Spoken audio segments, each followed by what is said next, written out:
Tok tok tok. Aku sedang memesan makanan, mungkin itu yang mengantarkan makan malam untuk kita.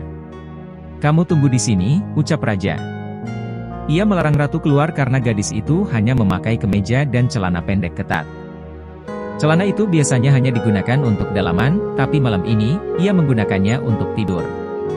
Raja kembali ke kamar dan mengajak ratu makan malam. Mereka makan malam di dapur. Di sana ada 2 kursi dan 1 meja berukuran sedang. Ratu makan perlahan-lahan. Ia sedang merasa cemas memikirkan apa yang akan pria itu lakukan sesudah makan. Kamu tidak suka makanannya? Suka kok, jawab ratu dengan cepat. Kenapa makannya sedikit-sedikit sekali, seperti kurang selera, ucap raja. Ratu menggenggam sendoknya dengan kuat. Pria di depannya itu memperhatikan tingkah anehnya. Gadis itu terlihat sangat gugup dan cemas. Raja menyadari sesuatu. Kamu tidak sedang memikirkan hal itu kan? Aku. Ratu ragu-ragu untuk mengucapkannya. Namun, ia harus mengatakan kejujuran padanya. Aku tidak mau berhubungan badan, ucap ratu dengan suara tegas dan sedikit membentak. Raja terkejut sampai hampir terjengkang. Itu yang membuat kamu gugup dan tidak selera makan? Ratu menjawab dengan anggukan. Raja menghela napas panjang. Gadis itu memikirkan hal yang terlalu jauh. Niat raja hanya ingin membuat kenangan manis, bukan kenangan tragis. Jika ia berniat melakukannya, ia pasti sudah melakukannya ketika mereka study tour. Apakah aku sebrengsek itu di matamu? Gadis itu hanya menatapnya. Aku mencintaimu dengan tulus. Aku akui, setiap kali berdekatan denganmu aku merasakan hasrat untuk menyentuhmu. Jika aku ingin melakukan hal itu padamu, aku pasti sudah melakukannya saat kita di penginapan dulu. Apa kamu tidak bisa memahami sifatku? Maaf, aku hanya takut. Tidak bermaksud mencurigaimu sama sekali. Aku takut, karena kita tidak akan menikah. Kita akan berpisah setelah malam ini dan aku akan menikah dengan Mas Danang. Walaupun aku tidak mencintainya, tapi aku tidak mau membuatnya kecewa, ucap ratu. Ia mengungkapkan perasaan gundahnya. Jangan khawatir. Kau tidak akan mengecewakan dia. Aku hanya ingin bersamamu lebih lama. Malam ini, aku hanya ingin menghabiskan malam dengan mengobrol, kata raja sambil menggenggam tangan ratu. Ia mengusap punggung tangan ratu dengan lembut. Memberikan gadis itu perasaan tenang dengan janjinya, bahwa ia tidak akan merusak kesucian gadis itu. Seusai menghabiskan makan malam, mereka mengobrol di teras samping. Memandangi bulan ditemani secangkir wedang jahe susu. Ratu sangat menyukai minuman itu. Wah! Ini enak sekali. Minuman apa namanya? Susu jahe. Udara di tepi pantai cukup dingin, jadi aku memesan minuman itu. Lumayan untuk menghangatkan. Benar. Tenggorokanku langsung terasa hangat saat minuman ini melewatinya. Rasanya juga sangat enak, ucap ratu sambil menyesap kembali susu jahe hangatnya. Raja menggeser duduknya agar lebih merapat lalu memeluk ratu. Ia menyandarkan dagunya di bahu gadis itu. Menatap wajahnya dari dekat. Ia ingin menyimpan kenangan hari ini di dalam hatinya. Pandangan ratu tertuju lurus ke depan. Ia memandang lampu-lampu kapal yang berkelap-kelip di tengah lautan. Kapal pengangkut barang itu terlihat sangat lambat. Ada juga perahu kecil dengan penerangan lampu charger. Ratu, panggil raja. Apa kau mencintaiku? Tanya raja. Aku cinta sama kamu. Sekarang, aku ingin bertanya padamu. Tanya saja. Apa yang membuatmu jatuh cinta padaku? Mungkin karena tubuhmu seksi, seloroh raja. Ah, ampun. Aku hanya bercanda. Kenapa kamu mencubit? Jawab jujur. Ratu mulai kesal dengan tingkah raja. Aku bahkan tidak tahu, kapan pertama kalinya aku jatuh cinta padamu. Aku tidak tahu. Entah apa alasanku mencintaimu. Satu hal yang pasti, hatiku sudah menyimpan namamu baik-baik di sana. Saat kita telah berpisah nanti, aku harap kamu tidak melupakan aku, ucapnya dengan tulus.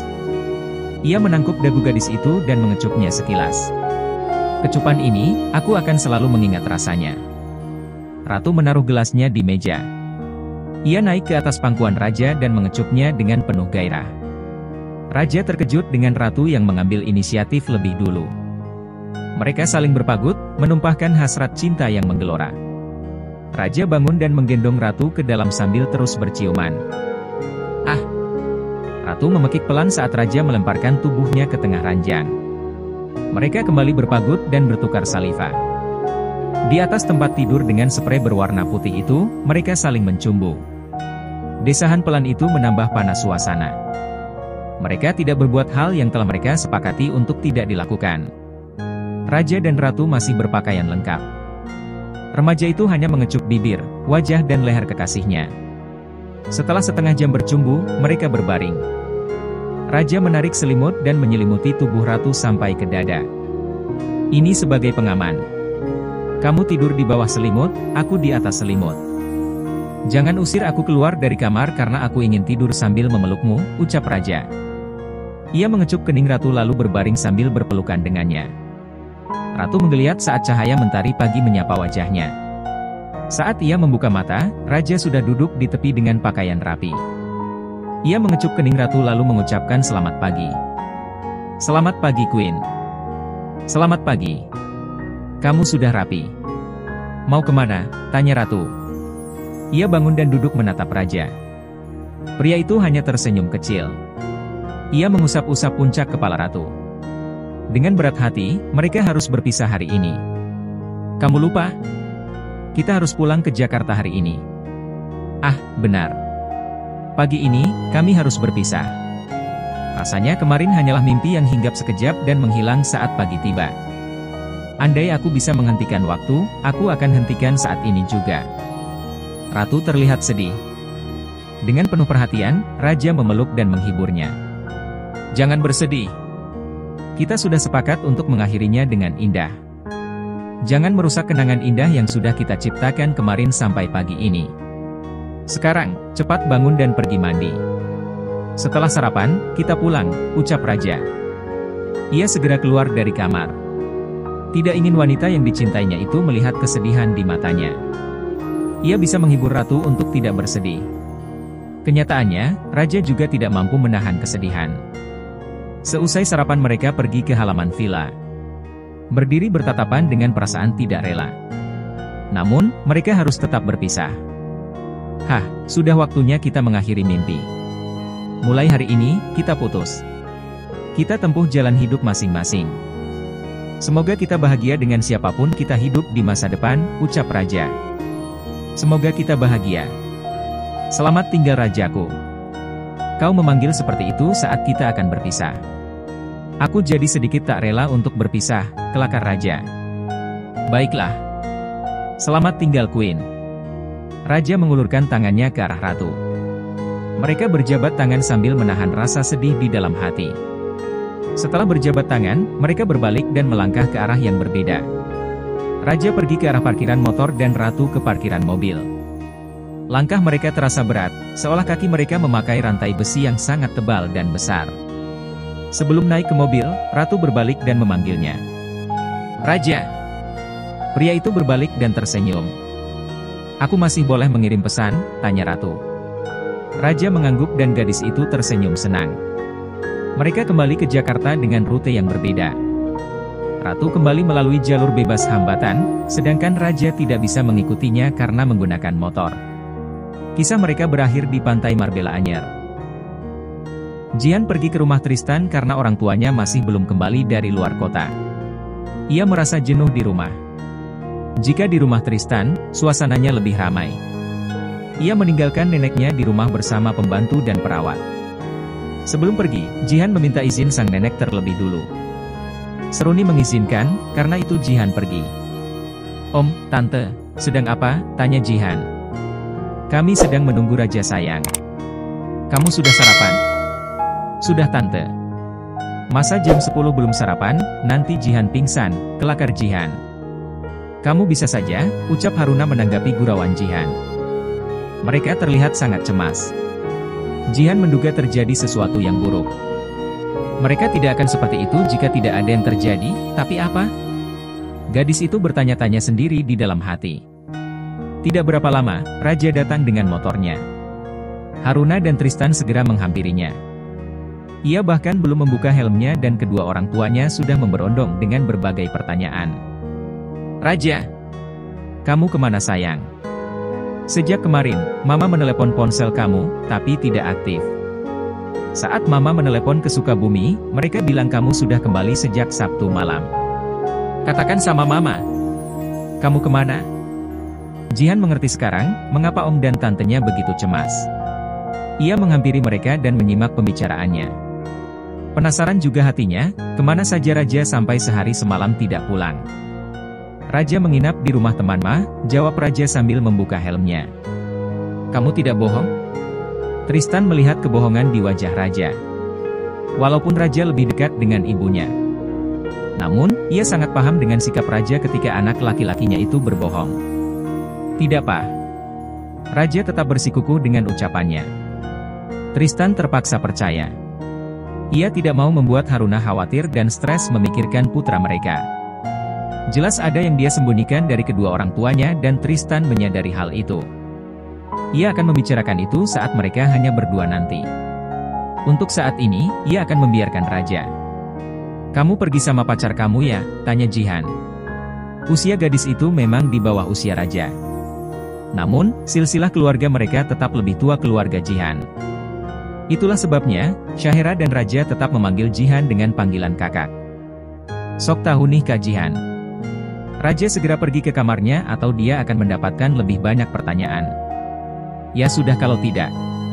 Kenapa harus kabur begitu?" gerutu Jihan. Tristan, Haruna, dan Jihan masuk menyusul Raja yang sudah masuk lebih dulu. Ayahnya sampai tidak pergi ke ban karena khawatir. Jika sampai 2 kali 24 jam masih tidak ada berita, mereka sudah bersiap melaporkan Raja sebagai orang hilang. Hari Senin, bertepatan dengan tanggal merah hari keagamaan. Mulai besok, Raja akan kembali bersekolah karena masa skorsingnya sudah selesai. Urusan cintanya dengan Ratu juga sudah benar-benar selesai. "Mama pulang sayang," seru Yuka dari ruang tamu. Ia dan Christian baru tiba dari luar kota. Mereka berpamitan untuk pergi 1 hari. Namun, mereka malah menginap selama seminggu. Yuka sangat rindu dengan putri sematawayangnya. Begitu tiba, ia langsung memanggil nama Jihan. Gadis itu sangat bersemangat setiap kali Yuka baru datang dari luar kota, karena ibunya itu selalu membawakan buah tangan untuknya. Namun, Jihan tidak kunjung menyambut Yuka. "Mama mau ke kamar Jihan dulu, Pak. Papa tolong lihat Mama Runi," pinta Yuka. Ia berjalan dengan wajah bahagia karena akan bertemu putrinya. Seminggu di luar kota, membuat Yuka sangat ingin memeluk putrinya saat pulang. Bisa dibilang, ini perjalanan keluar kota paling lama. Ia dan Christian biasanya hanya pergi 3 hari. Tiba di kamar Jihan, ia tidak melihat gadis kecilnya. Ia mencari ke kamar mandi, dia juga tidak ada. Yuka melihat buku nota kecil berserakan di meja belajar putrinya.